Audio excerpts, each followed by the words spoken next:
In the name of God, Father, Son, and Holy Spirit. Amen. Please be seated.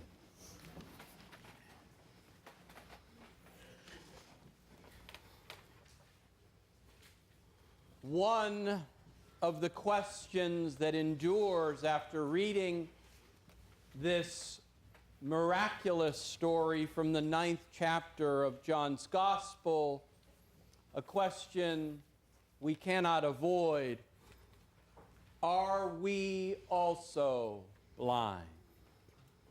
Are we also blind? We might believe that we have excellent vision, and yet still many of us are blind, not physically perhaps, but spiritually. And the man born blind in today's gospel represents just such blindness. Not just physical blindness, but spiritual blindness. And for us, the good news of the gospel is that Jesus can give us clear 20/20 vision, as he did for the man born blind. The first words we heard proclaimed today from Paul's letter to the Ephesians: once you were darkness, but now in the Lord you are light. Indeed, our patron saint, St. Paul himself, as we know, went from spiritual blindness to spiritual vision and clarity. He went from a faith perspective of my way or the highway to a faith perspective that had clarity, that understood God's will is to be done, even at times when we don't fully understand that will. My sisters and brothers, we're not born with this spiritual 20/20 vision. It's a gift. It's a gift of God's grace given through faith. And it's a gift that's cultivated.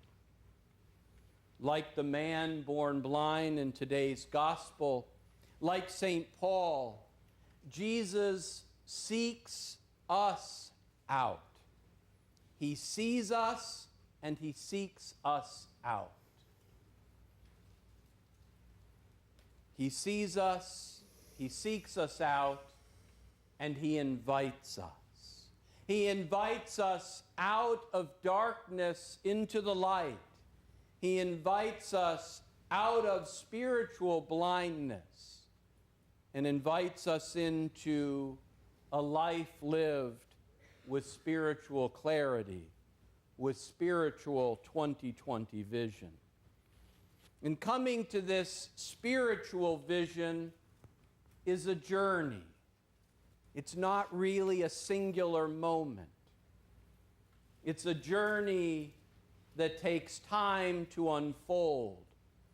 The spiritual life is a life of progression, not of instantaneous moments.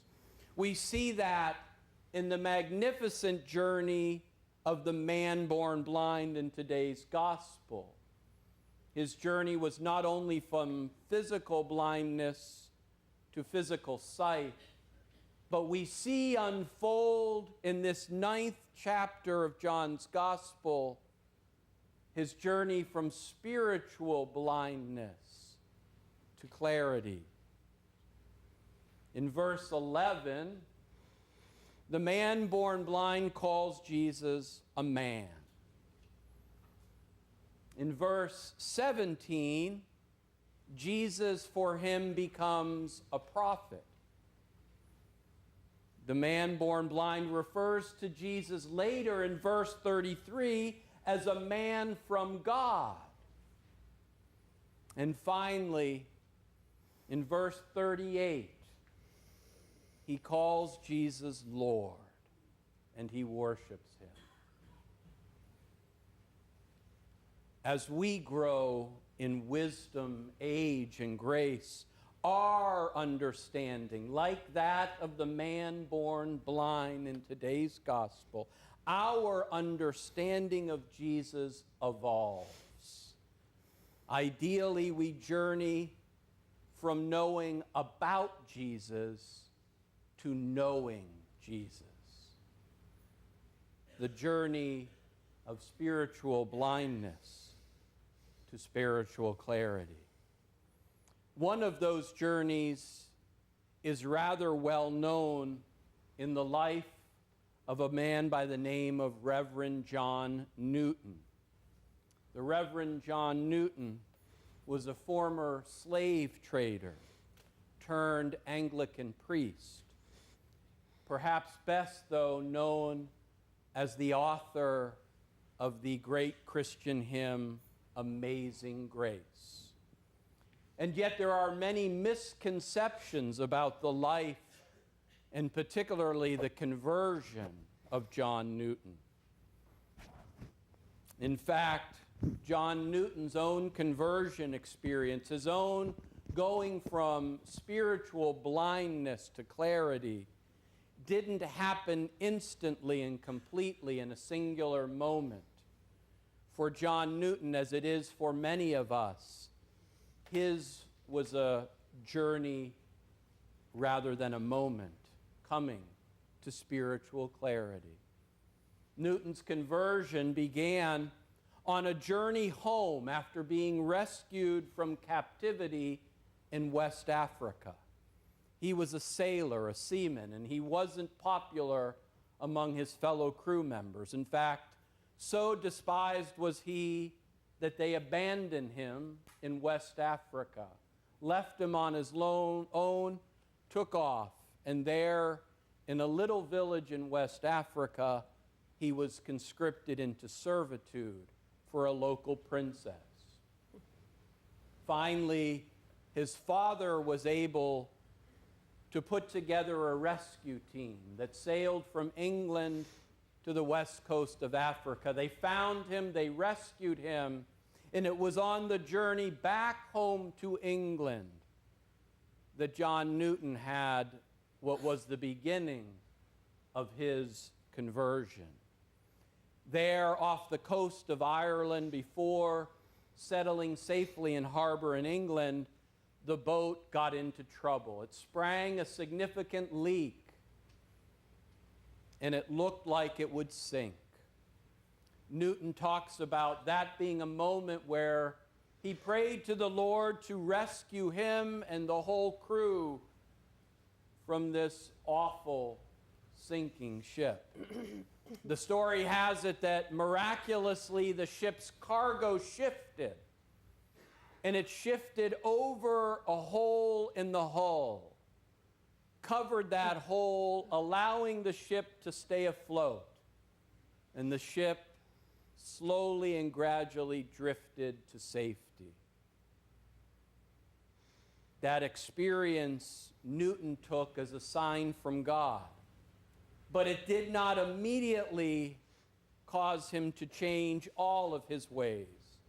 Looking back on that moment, Newton would later say, "I cannot consider myself to have been a believer in the full sense of the word until a considerable time afterwards."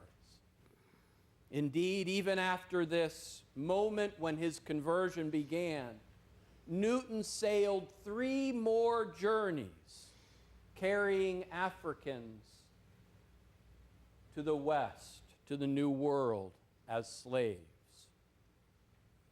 34 years after his miraculous rescue, 24 years after being ordained a priest, 16 years after writing the words to the hymn, Amazing Grace, Newton wrote this: "It will always be a subject of humiliating reflection to me that I was once an active instrument in a business at which my heart now shudders." Indeed, John Newton once was blind, but gradually, through God's amazing grace, he came to see. And this clarifying vision comprises our whole life's spiritual journey.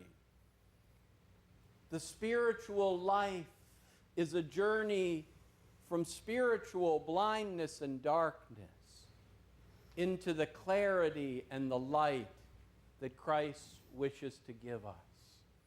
More and more, we recognize Christ in all those we encounter. More and more, we recognize Christ in all the events of our lives. Discovering Christ is not a sudden, otherworldly experience, but it's a continuing, daily decision to respond to life with love and compassion, to respond to our neighbor with love and compassion. One of the great pieces of bumper sticker theology that I love is, "Be patient with me. God isn't done with me yet." And so I remind all of us, the grace of the gospel today is to remind ourselves, be patient. Be patient with yourself. God isn't finished with you yet. I had somebody from the 8 o'clock service come to me after the service, a 92-year-old man, thrilled. Yeah, God isn't done with me yet. Ours is the journey of the man born blind. Ours is the journey of St. Paul. Ours is the journey of John Newton. A journey out of darkness into the light that Christ wants for us and offers us, into the abundant, amazing grace that can remove the blindness of ego, of selfishness, of prejudice, of hate, into the incredible light of God's compassion and love and goodness. That amazing grace of Christ empowers us to see, even in the darkness.